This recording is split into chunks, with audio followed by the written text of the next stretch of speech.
From the headquarters of Telesur English in Quito, Ecuador, I am Stefania Bravo, and this is From the South.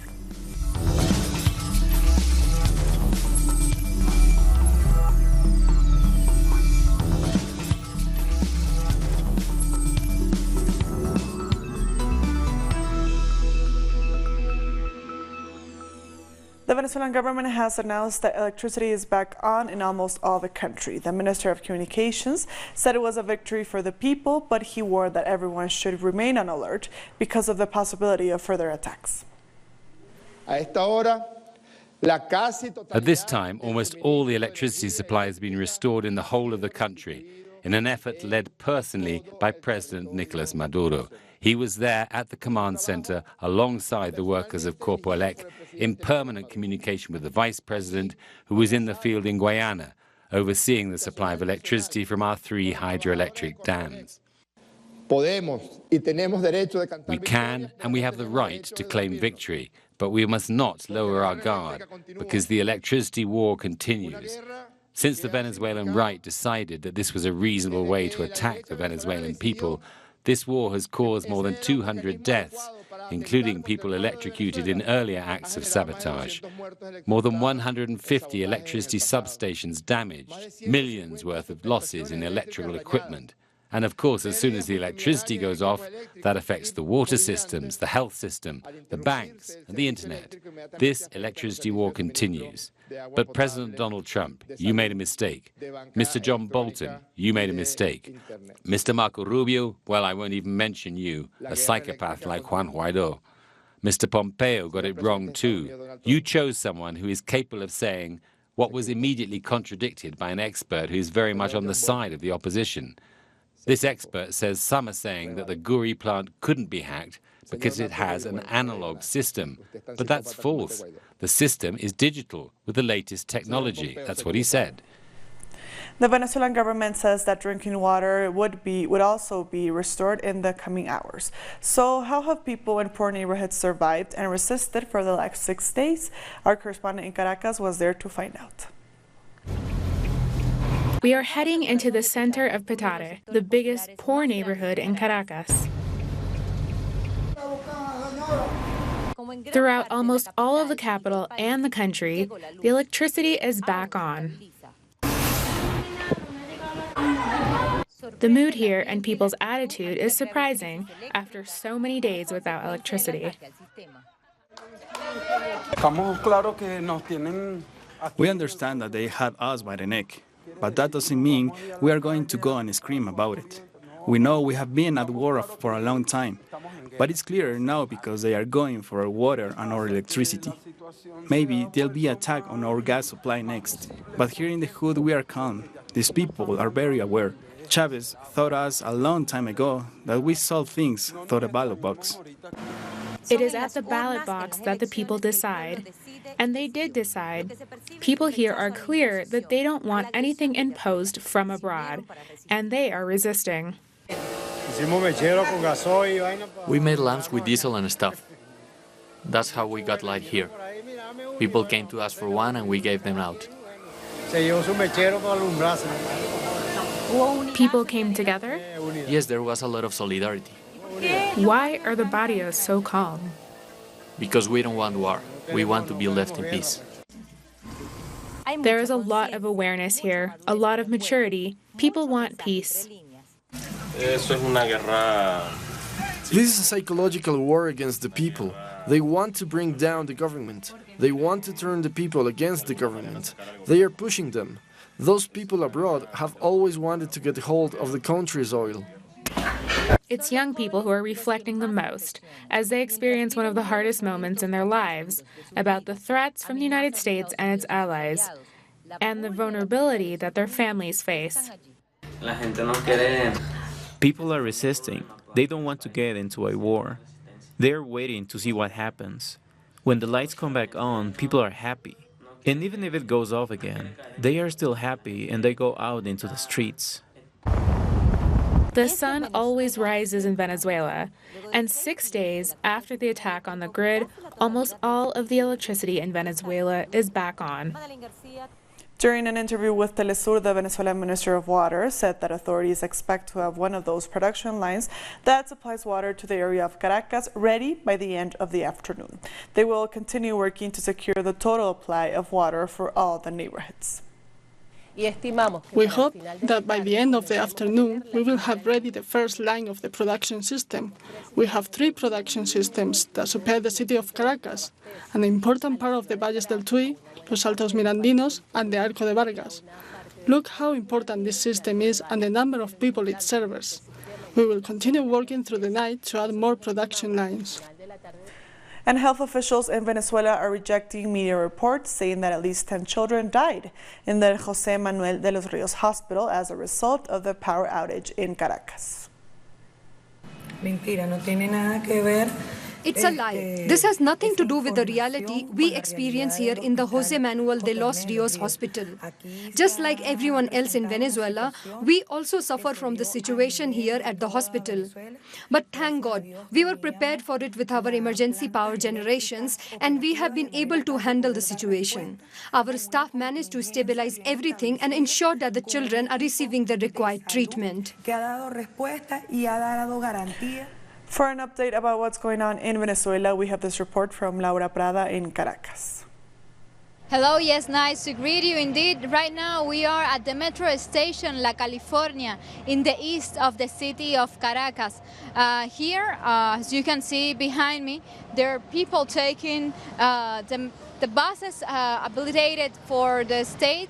These green buses are taking the route, the metro, on their ways, so people can move around the city. Also, particular buses are moving people. As Minister of Communication Jorge Rodriguez said earlier today, power supply, the energy have been restored almost completely to the country, and Venezuelans continue to resist this electrical attack that suffered the country almost a week ago. We've been here, we've been seeing around the city. As you can see, people are walking in the streets, are using private transportation, public transportation, and they're moving around, and everything is going back to normal here in Caracas. So we continue informing you, and we'll continue paying attention to the development and the recovery of this electrical attack that suffered Venezuela. That was Laura Prada from Caracas. The government of Venezuela has announced the end of relations with U.S. diplomats. In an official communique, it said U.S. diplomats must abandon Venezuelan territory in the next 72 hours. In January, the Bolivarian government suspended diplomatic relations with the U.S. after it recognized the opposition lawmaker Juan Guaidó as interim president. After that, the two countries were in talks about maintaining lower-level relations. And on Twitter, the Venezuelan Foreign Minister Jorge Arreaza says the government is willing to maintain channels of communication and dialogue with the U.S. if the process is carried out with equality and mutual respect. We'll be back very soon. Stay with us.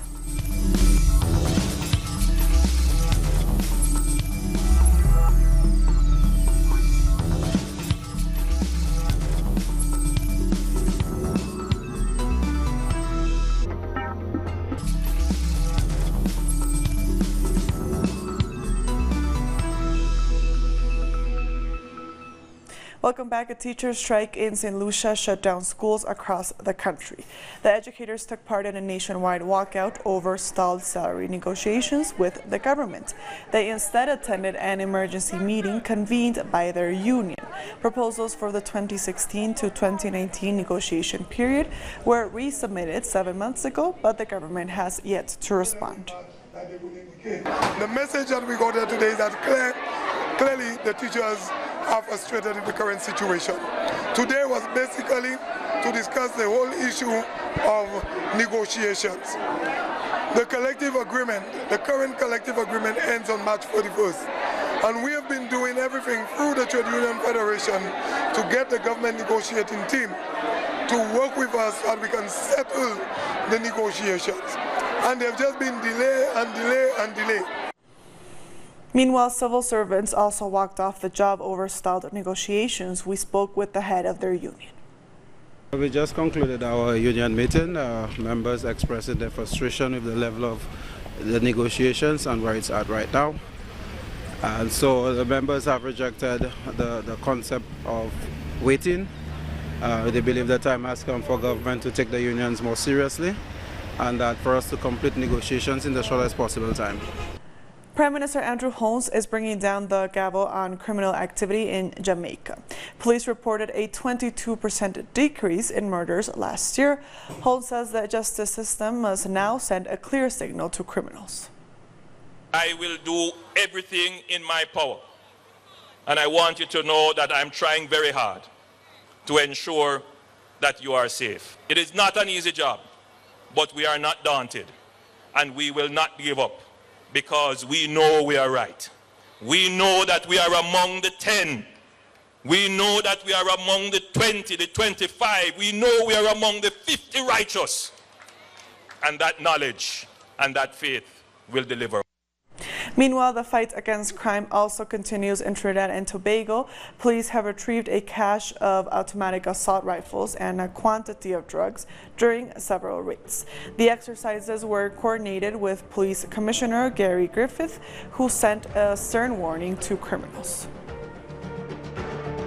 That's what I intend to tell the criminals. Game over. We intend to do this every chance we get.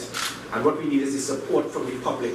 The more information you give us, the more we can turn that into intelligence and then operations, and then this unit will be able to crack any major drug trade or importation of illegal drugs or weapons into this country. What you have seen, unlike again many other situations with this, where we usually find weapons and drugs, persons have also been held. And it is hoped that through this, it can play a major dent into us trying to find out what is usually causing the illegal shipment of drugs and weapons into this country. And Trinidad's sister isle, Tobago, is eyeing the German tourism market. This as the island seeks to use Condor Airlines to increase its visibility and open new markets. A channel to wider Europe is being explored due to a bit of uncertainty with the island's largest market, the UK. Condor is one of our most important partners because it's the airline servicing Tobago from Germany. And we've had some very good discussions with them. We now have a year-round service with Tobago, with Condor, to Tobago, and that is so important for us. The German market is our second largest, and we have spent a lot of effort and energy and resources to ensure that the island is accessible year-round. And we think that is the start of a new direction to make Tobago accessible from the German market. Good afternoon, my fellow Barbadians. There is no avoidance in delay when treating with the economic and financial position. 20th is Budget Day in Barbados. That's when Barbadians will hear about the country's financial standing. The Caribbean nation continues to make good economic progress almost a year after it approached the IMF. Next Wednesday afternoon at 3:30 p.m. I will deliver the annual budget of the country, and will do so as we for the first time take the second reading of the annual appropriations bill, bringing together a process that was hitherto separated for all of our previous experience.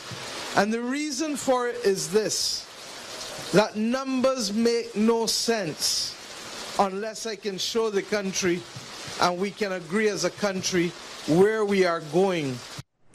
The president of Uruguay, Tabaré Vázquez, has sacked the head of the army.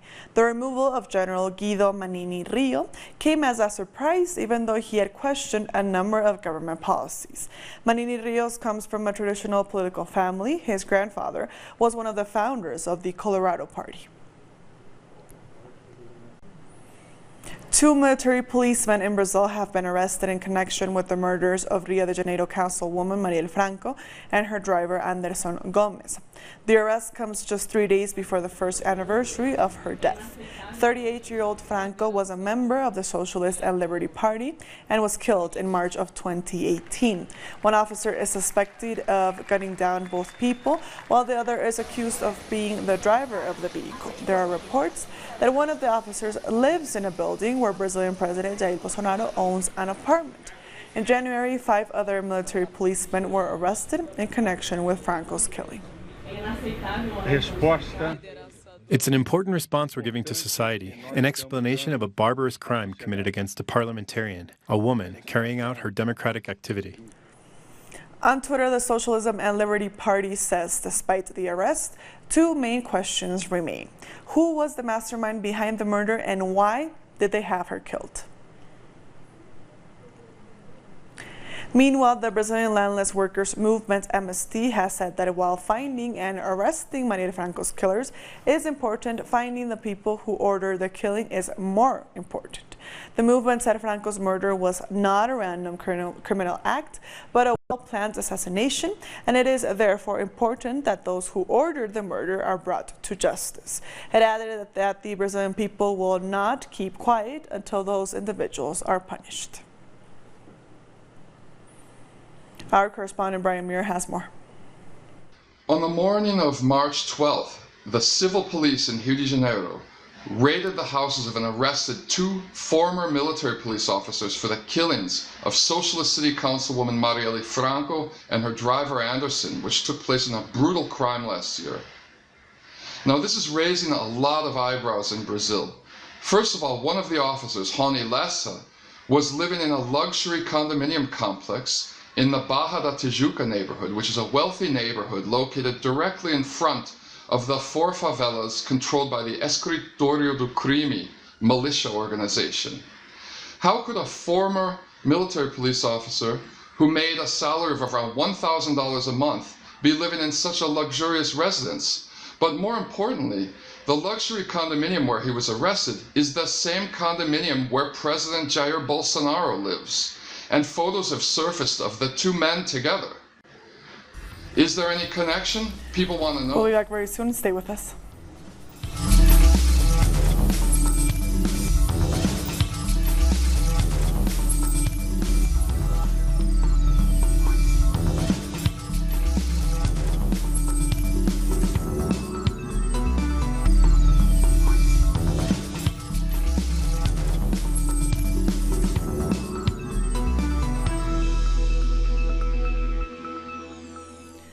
Welcome back. The British Parliament has for a second time rejected Prime Minister Theresa May's Brexit deal by a huge margin. Members of Parliament voted down the proposal by 391 votes to 242. Parliament will now take greater control of what happens next. On Wednesday, it expects to vote on whether to leave the EU without a deal.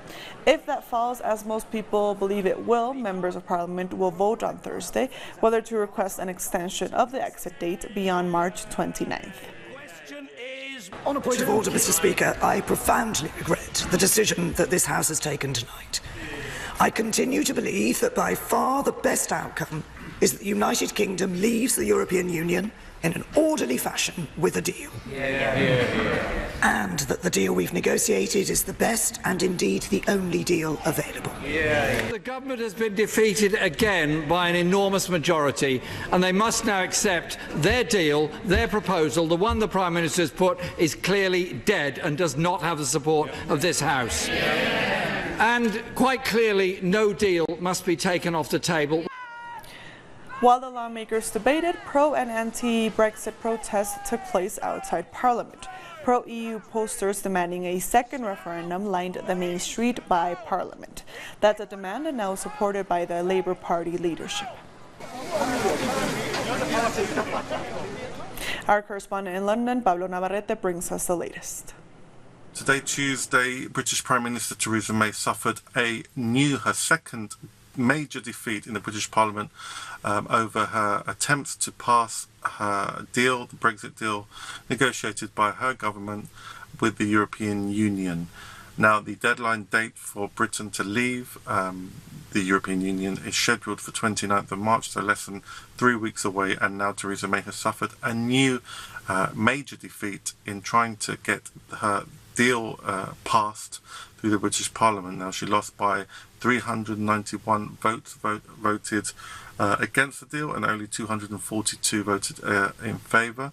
Theresa May said she lamented the decision, but that insisted that her deal was the only one on offer. Now, Jeremy Corbyn, the socialist leader of the UK Labour Party, the principal opposition party in Britain, reiterated its call for the need for a general election to resolve the paralysis which has taken hold of the British government as a result of its inability to get this Brexit vote through, and the general paralysis this has caused and political crisis this has caused, as everything else seems to be in a state of flux until this Brexit issue is resolved. Now, the Labour call for a general election, which it has been doing for a number of months now, seems to be being taken seriously by various analysts from across the political spectrum, from the right to the left, saying that a general election is a real possibility. Now, the next step is for tomorrow for there to be another vote on whether Britain should leave the European Union with a hard Brexit, with no deal effectively between the government and the European Union. So that vote will take place tomorrow, Wednesday, in the British Parliament. So that's the state of play. We'll be updating you on tomorrow's results here from London. That was Pablo Navarrete from London. At least 22 civilians have died after several airstrikes by the Saudi-led coalition in the north of Yemen. According to the United Nations, women and children were among the victims. Thousands of people have been killed and more than 2 million have fled the country since the war began in March 2015. At least one Palestinian has been shot dead by Israeli forces in the West Bank. The Palestinian Health Ministry identified the victim as 23-year-old Muhammad Shaheen. The incident occurred when clashes broke out after Israeli soldiers entered a northern city to remove security cameras. Earlier in the day, another man was also killed by Israeli troops after he approached them with a knife. The former vice president of the Democratic Republic of the Congo, Pierre Bemba, is suing the International Criminal Court for damages of up to $75 million following his acquittal of war crimes last year. His lawyers have filed papers requesting compensation for unlawful detention, legal fees, and mismanagement assets seized by the court. Bemba spent 10 years in detention after being arrested on an ICC warrant for war crimes committed by a militia under his command. In a rare turn of events, the government of Rwanda has invited the French government to attend the commemoration of the 25th anniversary of the 1994 genocide. The relations between the two countries have remained frosty since the genocide. The government of Rwanda has repeatedly accused the French government of having helped to train and arm the army and Hutu militias who carried out the genocide. The genocide saw over 100,000 people killed over a period of 100 days. Rwanda has indeed invited us to the commemorations. We have taken note of it in France. I can confirm we'll be represented at these commemorations. South African President Cyril Ramaphosa has called for an end to long-standing sanctions against Zimbabwe. Ramaphosa said the sanctions imposed in 2002 and 2003 by Western powers on the country's financial transactions has restricted the country's growth. We have been calling for those sanctions to be lifted immediately because they impede the growth of the Zimbabwean economy, and they also are having an adverse effect on the ordinary people of Zimbabwe. 2 new icebergs have broken off a glacier in Chile's Patagonia region, causing alarm among scientists. The icebergs broke away on February 20th and March 7th after a larger block of ice, the size of 3 soccer fields, split away from the glacier. Scientists say global warming is increasing the frequency of these types of breaks. And with that story, we've come to the end of this news brief. These and other stories, as always, find them on our website at telesurenglish.net. And also join us on social media. We are on Facebook, on Twitter, and on Instagram for Telesur English. I am Estefania Bravo. Thank you for watching.